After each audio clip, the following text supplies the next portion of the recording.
ऐसा मंत्र बताने वाला हूं जिससे अपने मन में जो भी चीज का विचार करोगे वही चीजें तुम्हें मिलना शुरू हो जाएंगी। अगर पैसे के बारे में विचार करोगे तो आपके पास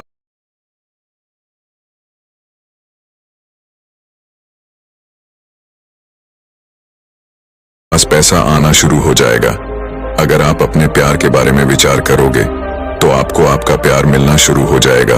गौतम बुद्ध के अनुसार हम वही बनते हैं जो हम सोचते हैं। जिस तरह कोई व्यक्ति बुरी सोच के साथ बोलता या काम करता है तो उसे कष्ट ही मिलता है, वही यदि कोई व्यक्ति शुद्ध विचारों के साथ बोलता या काम करता है तो उसकी परछाई की तरह खुशी उसका साथ कभी नहीं छोड़ती। वही गौतम बुद्ध की यह कहानी जो आज हम आपको बताने जा रहे हैं। इसे सुनने के बाद आप जीवन की सभी समस्याओं को चुटकियों में हल करने में सक्षम हो जाओगे।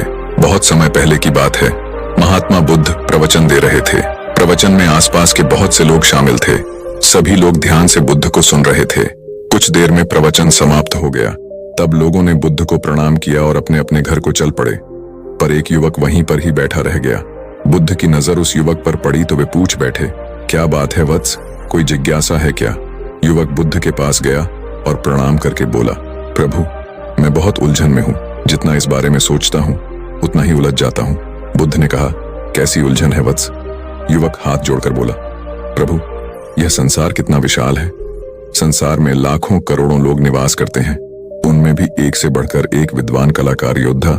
ऐसे में उन सब के बीच मुंह जैसे सामान्य प्राणी का क्या मूल्य है? युवक की बात सुनकर बुद्ध मुस्कुरा दिए और बोले, तुम्हारी जिज्ञासा का उत्तर मिल जाएगा, पर इसमें थोड़ा सा समय लगेगा। क्या तब तक मेरा एक छोटा सा काम कर सकते हो? प्रभु यह तो मेरे लिए गर्व का विषय है कि मैं आपके काम आ सकूं। युवक ने फिर से अपने हाथ जोड़ लिए और कहा, आप आदेश करें प्रभु।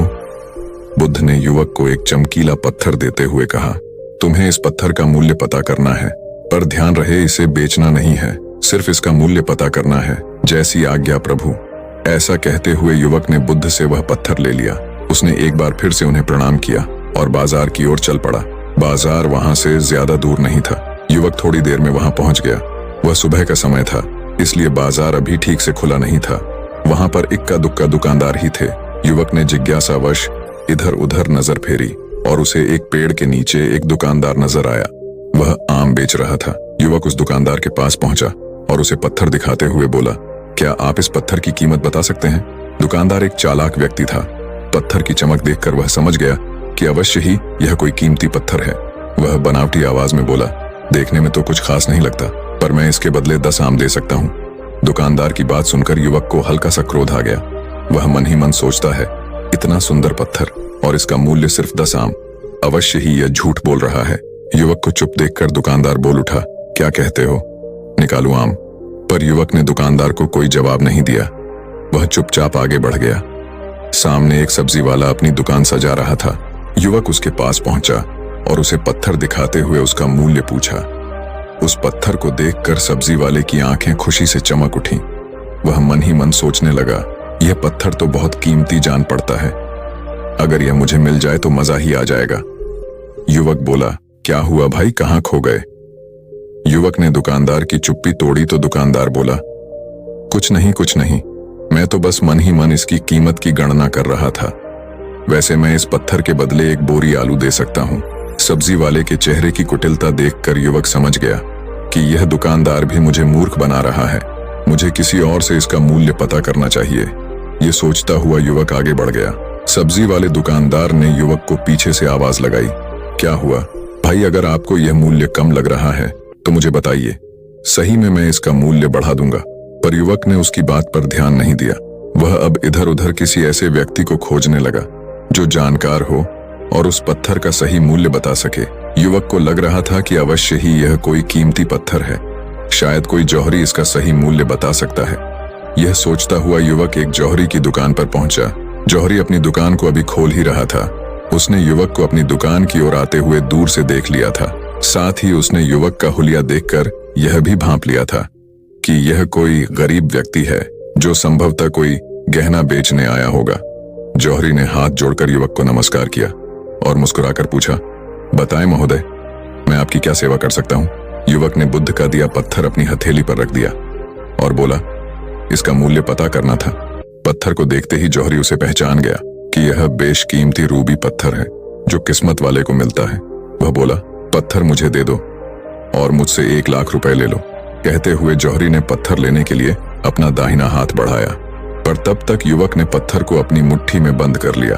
उसे पत्थर के मूल्य का अंदाजा हो गया था, इसलिए वह बुद्ध के पास जाने के लिए मुड़ गया।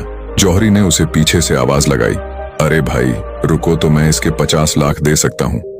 लेकिन युवक को वह पत्थर बेचना ही नहीं था, इसलिए वह रुका नहीं और दुकान के बाहर आ गया। पर जौहरी भी कम चालाक नहीं था। वह उस अनमोल पत्थर को किसी भी कीमत पर अपने हाथ से जाने नहीं देना चाहता था। वह दौड़कर उसके आगे आ गया और हाथ जोड़कर बोला, तुम यह पत्थर मुझे दे दो, मैं इसके बदले 1 करोड़ देने को तैयार हूं। युवक को जौहरी की बातों में अब कोई रुचि नहीं थी। वह जल्द से जल्द बुद्ध के पास जाना चाहता था, इसलिए ना तो वह रुका और ना ही उसने जौहरी की बात का कोई जवाब दिया। वह तेज तेज कदमों से बुद्ध के आश्रम की ओर चल पड़ा।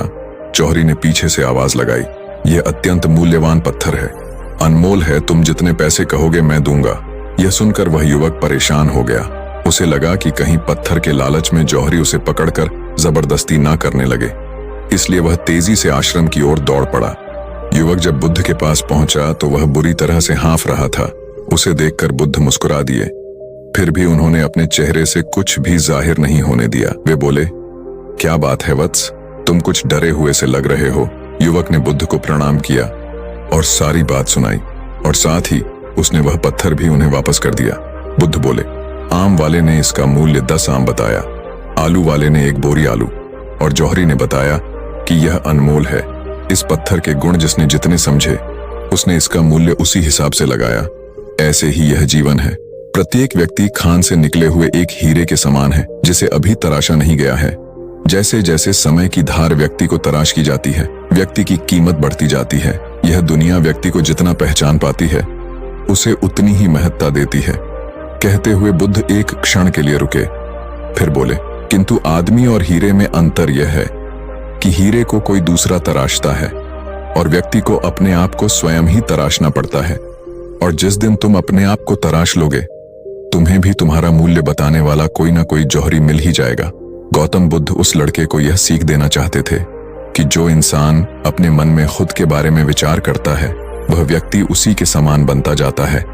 किसी इंसान को अगर दुनिया की किसी भी चीज से सच्चे मन से लगाव हो तो वह इंसान उस चीज को प्राप्त कर लेता है। वही जो इंसान अपनी मनचाही चीज को प्राप्त करने में असमर्थ है, उस इंसान ने अपने मन में सच्चे भाव से उस चीज को चाहा ही नहीं होता है।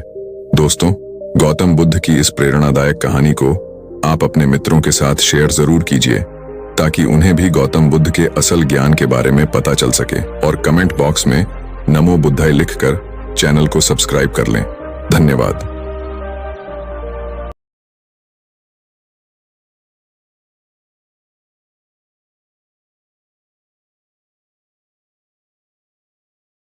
कि उसे क्या करना है। उसने मन ही मन उन 4 आदतों को छोड़ने का निश्चय किया और बुद्धि का धन्यवाद कर वहां से चला गया।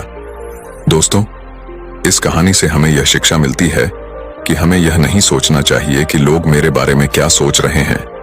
अगर मैं कोई काम करता हूं तो लोग उसे काम को लेकर हंसेंगे। इसके अलावा हमें अपना व्यर्थ ही समय बर्बाद नहीं करना चाहिए।